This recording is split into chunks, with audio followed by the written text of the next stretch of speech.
con el contenido de nuestro programa. Gracias por estar allí. Ahora vamos a estar con nuestro primer invitado de la tarde. Y este tema que vamos a tocar a continuación es bastante importante tanto para madres como para padres y las personas en general. Vamos a estar hablando nada más y nada menos que con el psicólogo Juan José y vamos a estar tocando un tema bastante particular y es la depresión en niños y adolescentes. Bienvenido, ¿cómo está?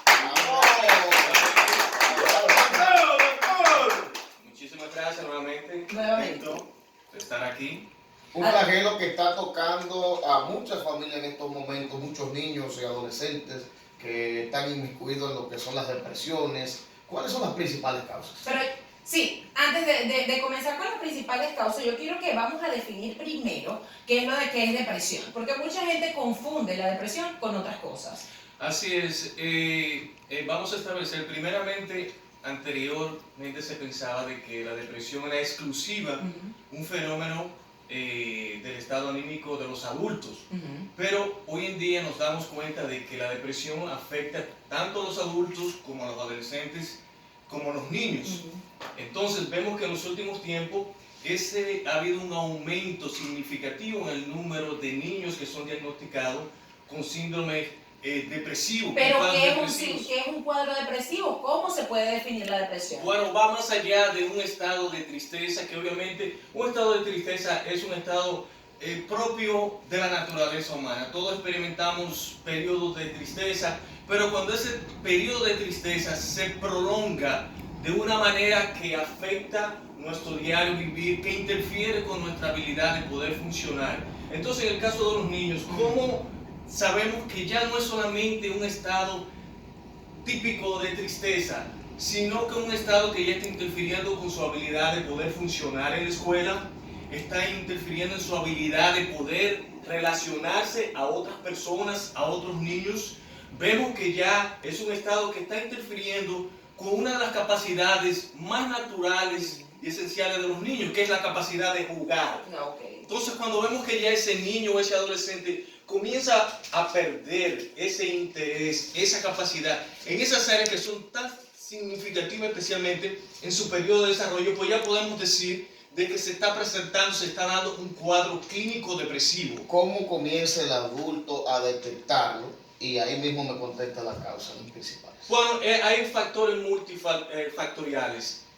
Por ejemplo, una de las áreas donde es altamente marcada es en el área alimenticia. Por ejemplo, los niños y adolescentes, e inclusive los adultos, que están pasando un cuadro clínico depresivo, comienzan con alteraciones alimenticias. Primeramente, o comen de una manera exagerada, donde comienzan a aumentar de peso de una manera significativa, o no comen lo absoluto y comienzan a perder peso de una manera significativa. Dos extremos. Se manifiesta también en el sueño. Comienzan a experimentar estado de perturbación del sueño, donde o duermen excesivamente, duermen mucho en la noche, durante el día duermen excesivamente, en la noche no duermen absolutamente nada. Entonces hay un desbalance en el estado del sueño.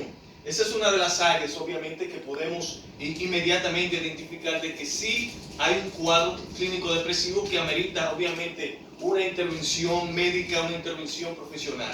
Usted dijo que anteriormente se pensaba que nada más los adultos podían pues padecer, digamos, de esto tan terrible como es la depresión, pero que ahora lo están viendo en los niños y en los adolescentes. ¿Por qué cree usted que se viene dando con más frecuencia últimamente en etapas tempranas? Bueno, vemos que, por ejemplo, conversaba el día pasado con un colega de que lo que ha permitido la evolución y el mantenimiento de la humanidad ha sido nuestra capacidad de poder interactuar con otros seres humanos, de sentir ese calor afectivo.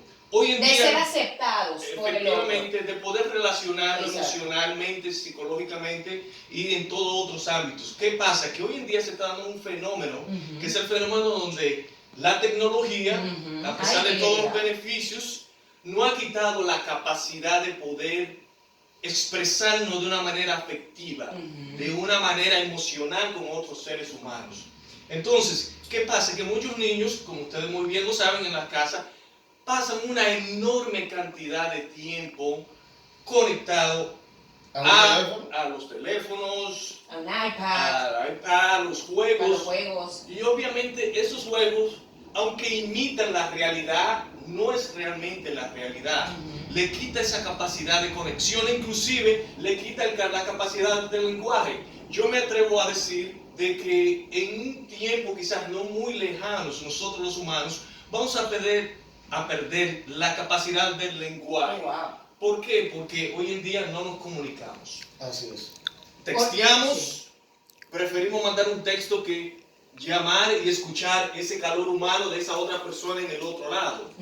Entonces, ¿qué pasa? Que ese estado de aislamiento va trayendo unas secuelas de cambios en la conducta de los niños y adolescentes. Aparte de que se está demostrando más, va cambiando la estructura química del cerebro de los niños y los adolescentes. Y es por eso que hoy en día vemos un fenómeno que años atrás no lo veíamos.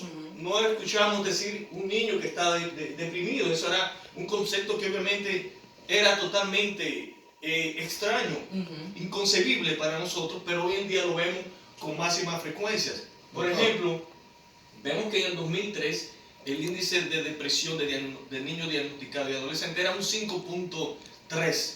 Hoy en el 2020 está en 9.5, casi al doble. La tendencia es de que va a seguir en un aumento. Juan José, pero usted nos ha explicado lo que son las causas, hemos hablado del problema, pero me gustaría que hablemos también de la prevención de lo que es la depresión, tanto en niños como en adolescentes. Sí, el key del asunto en la depresión, tanto en los niños como en los adolescentes, es una intervención temprana.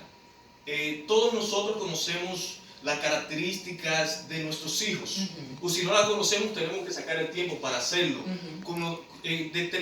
establecer un patrón de lo que es para nosotros normal en su conducta y lo que no es. Cuando ese niño o esa niña se desvía de esa que empieza rutina, como a actuar diferente. efectivamente comienza a mostrar una actitud de aislamiento, una actitud de mucha agresividad, una actitud de tristeza constante, una actitud de una apatía, falta de energía, problemas en la escuela, problemas con los amigos, problemas en la casa. Ya inmediatamente esas son las alarmas que nos van diciendo algo está pasando. Algo está pasando, hay que inmediatamente analizar el entorno de ese niño. Es algo que está pasando en el seno de la familia. Sí. Esos niños que, por ejemplo, están en ambientes altamente tóxicos, conflictivos, donde hay muchas situaciones de conflicto, pues obviamente tienen un alto grado de tensión y obviamente de depresión. Hay que ver qué está pasando en la escuela. Estos padres, cuando ya detectan, digamos, todas estas características que usted acaba de decir, ¿qué pueden hacer? ¿Acudir a un psicopedagoga primeramente o a un psicólogo? Porque hay algunas diferencias entre uno u otro. ¿O qué puede hacer? Ella misma tratar de hablar. ¿Cuál es la recomendación realmente que puede hacer una madre o un padre? Inicialmente un diálogo con ese niño. Darle la oportunidad de que ese niño o niña exprese qué está pasando en su entorno. Pero a veces los padres no tienen la capacidad, doctor. A veces no tienen la capacidad, pero muchas veces hasta ellos se sienten, digamos, de manera atacada, cuando realmente los padres lo que quieren es hablar y ayudar, y no lo ven de esa manera. Póngase que ese es el caso. Entonces, ¿cuál sería lo otro? Obviamente, tener un diálogo con los profesores, con los maestros de la escuela, tener un diálogo con su pediatra, con su médico, y obviamente, finalmente, pues envolver un profesional de la salud mental que pueda de una manera de manera definitiva diagnosticar y ver exactamente qué es lo que está pasando. Pero todo se inicia primeramente con un diálogo abierto con ese niño o esa niña, un diálogo obviamente sin censura, un diálogo donde ese niño pueda expresar, ya sea de manera verbal en su lenguaje o a través, una técnica muy efectiva, es a través del dibujo. Casi todos los niños les gusta dibujar. Sí. Muchos niños a través de un dibujo plasman cuál es la realidad interna que están viviendo. Y antes de llegar a eso, doctora, ya para despedir, ¿cómo podemos evitar evitar, para tener niños depresivos y más bien tener niños felices, porque todos queremos que nuestra infancia sea feliz, evitar este tipo de situaciones. ¿Qué podemos hacer? ¿Cómo le podemos brindar esa seguridad y esa felicidad a los niños y adolescentes? Primeramente, mantener o tratar de mantener un ambiente familiar En armonía. en armonía, que no se den episodios constantes y repetitivos de situaciones de tanto abuso verbal como físico. Proveer ese niño con oportunidades de recreación tanto física como cultural, envolverlo en deporte. El deporte es una de las mejores medicinas que podemos brindar, no solamente para los niños, sino para los adultos. Es así. Entonces, también alimentarle su autoestima.